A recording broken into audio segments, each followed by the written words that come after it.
Hello friends, I hope you all are fine. Welcome back to my channel.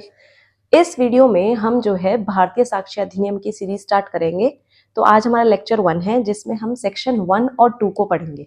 देखो ये videos जो है थोड़ी छोटी छोटी होंगी क्योंकि प्रॉपर बेयर एक्ट में से ही पढ़ाया जाएगा। तो अपनी बेयर एक्ट लेकर ही बैठना, विदाउट बेयर एक्ट मत बैठना। और जो भी मुझे कुछ इंपॉर्टेंट लगेगा वो मैं आप लोगों को बताती रहूंगी, वो आप लिखते रहना। ठीक है, तो बिना टाइम वेस्ट करे अब शुरू करते हैं। सेक्शन वन शॉर्ट टाइटल के बारे में बताता है, एप्लीकेशन एंड कमेंसमेंट। हम कोशिश करेंगे इसको एविडेंस एक्ट के साथ में लिंक करने का। ठीक है, अब देखो शॉर्ट टाइटल, एप्लीकेशन और कमेंसमेंट क्या बोल रहा है। हम इस एक्ट को क्या बोलते हैं? भारतीय साक्ष्य अधिनियम, जिसको हम कैसे बोलते रहते हैं? बीएसए। तो भारतीय साक्ष्य अधिनियम इसकी फुल फॉर्म है। It applies to all judicial proceedings. अब यहां इन्होंने साफ लिख दिया कि ये सारी जुडिशियल प्रोसीडिंग्स पर अप्लाई करेगा। अब एक क्वेश्चन आता है यहाँ जुडिशियल प्रोसीडिंग्स में कौन कौन सी प्रोसीडिंग्स इंक्लूड है। जैसे कि हमें पता है हमारे पास 3 स्टेजेस होती है। कौन कौन सी? पहली होती है इन्वेस्टिगेशन, सेकंड होती है हमारे पास इंक्वायरी, और थर्ड होती है हमारे पास ट्रायल। बट यहां बोला जुडिशियल प्रोसीडिंग्स में कौन सी प्रोसीडिंग्स इंक्लूड होंगी, and that will be inquiry and trial. Investigation include नहीं होती। यहां पे सिर्फ पुलिस ऑफिसर की ड्यूटी होती है, वो इन्वेस्टिगेट करेगा। और क्यों करेगा? ताकि एविडेंस को कलेक्ट किया जाए। तो यहां जुडिशियल प्रोसीडिंग्स में क्या इंक्लूड है? इंक्वायरी और ट्रायल। ओके, तो दोबारा देखते हैं। It applies to all judicial proceedings in or before any court, किसी भी कोर्ट के सामने, इंक्लूडिंग कोर्ट मार्शियल। यहाँ पे कोर्ट मार्शियल जो उनके रूल्स होते हैं अलग होते हैं, जो कोर्ट मार्शियल्स के रूल होते हैं उस पे भी भारतीय साक्ष्य अधिनियम अप्लाई होगा।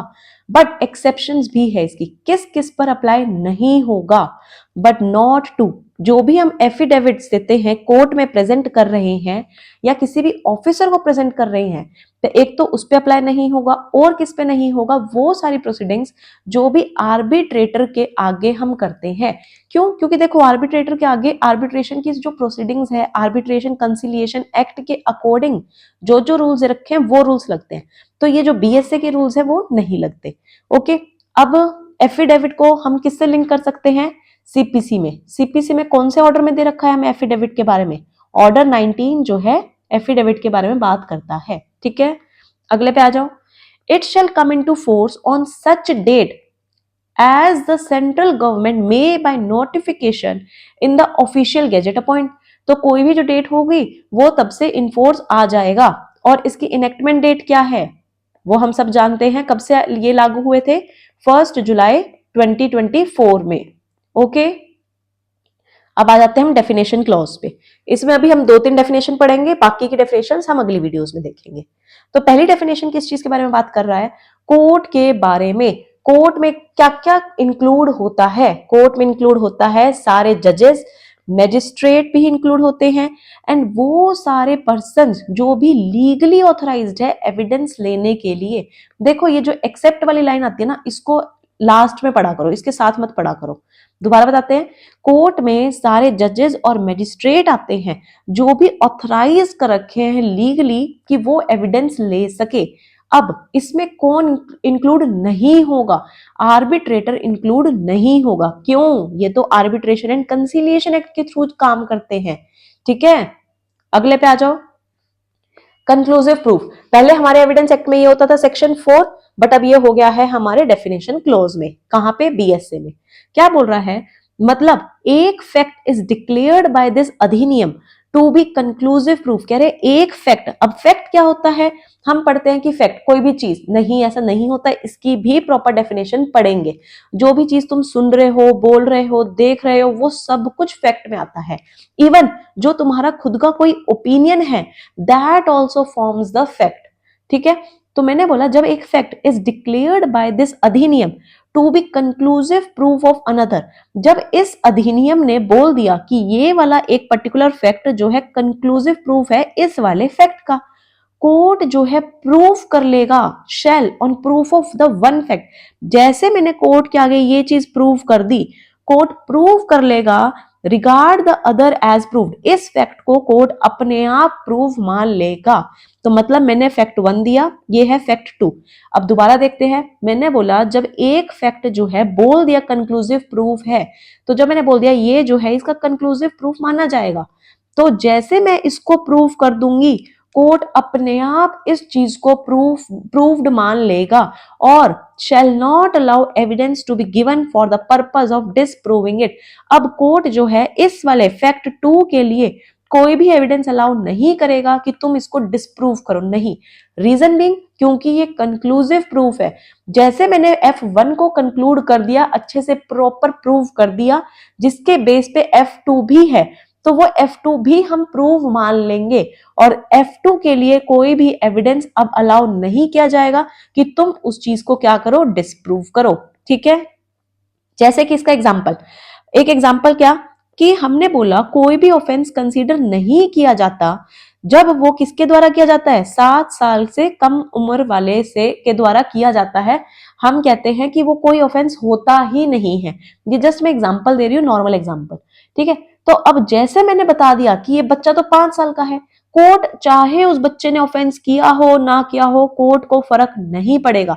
5 साल का है, इसका मतलब जी उसने तो कोई भी ऑफेंस नहीं किया। तो इसका मतलब ये क्या है, कंक्लूसिव प्रूफ है। जैसे मैंने एक चीज प्रूव कर दी, मैंने जैसे प्रूव कर दिया कि वो बच्चा तो 7 साल से नीचे का है, 5 साल का था, कोर्ट दूसरा फैक्ट क्या था, offence, at a time court मान लेगा कि उसने तो ऑफेंस किया ही नहीं है। ठीक है, ओके। अब हमने बोला कंक्लूसिव प्रूफ और हमें बीएसए में कहां कहां गिवन है। एक हमें गिवन है सेक्शन 35 में और एक हमें गिवन है सेक्शन 116 में। ओके, ये हम आगे सेक्शंस पढ़ेंगे तब पता लग जाएगा। अब अगले पे आ जाओ, ये इस वाले वीडियो की लास्ट डेफिनेशन देखेंगे हम इसमें। अब आ जाओ डिस्प्रूव्ड। डिस्प्रूव्ड क्या होता है, 3 टर्म्स होती है, एक होता है प्रूव्ड, एक होता है डिस्प्रूव्ड, एक होता है नॉट प्रूव्ड। नॉट प्रूव्ड मतलब ना ही वो प्रूव हुआ ना ही वो डिस्प्रूव हुआ।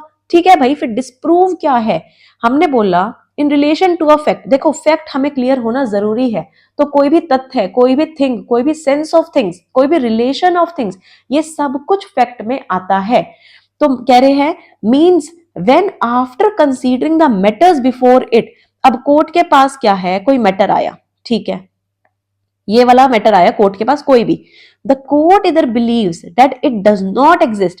कोर्ट क्या बिलीव कर रहा है, या तो ये एग्जिस्ट ही नहीं करता या डज नॉट एग्जिस्ट, इस पे ध्यान देना कि वो एग्जिस्ट ही नहीं करता, और considers its non existence so probable, मतलब इतने चांसेस हैं उस चीज के, that a prudent man ought, prudent man मतलब reasonable person, under the circumstances of particular case, कि अगर हम उस रीजनेबल मैन के आगे भी वही सेम मैटर अगर हम पेश करते हैं, to act upon the supposition that it does not exist, कि वो तो एग्जिस्ट ही नहीं करता। इसका मतलब अगर मैं कोई भी मैटर कोर्ट के आगे लेकर आ रही हूं जो तो एग्जिस्ट करता ही नहीं, और ये भी प्रूव हो रहा है कि अगर वही चीज मैं एक रीजनेबल मैन के आगे लेकर जा रही हूं, सेम सर्कमस्टांस सेम मैटर, और उसका सपोजिशन भी ये है भाई ये चीज तो एग्जिस्ट ही नहीं करती, तो वो मान लिया जाएगा डिस्प्रूव्ड। इसका मतलब भाई जब कोई चीज एग्जिस्ट ही नहीं कर रही तुम उसको प्रूव कैसे कर सकते हो, तो वो ऑटोमेटिकली क्या हो जाती है, हमारी डिस्प्रूव हो जाती है। ठीक है, आई होप आपको ये समझ आ गया होगा ये डेफिनेशन। इसकी लैंग्वेज टिपिकल है, बट जब हम इसको समझने जाते हैं ये इजी लगता है।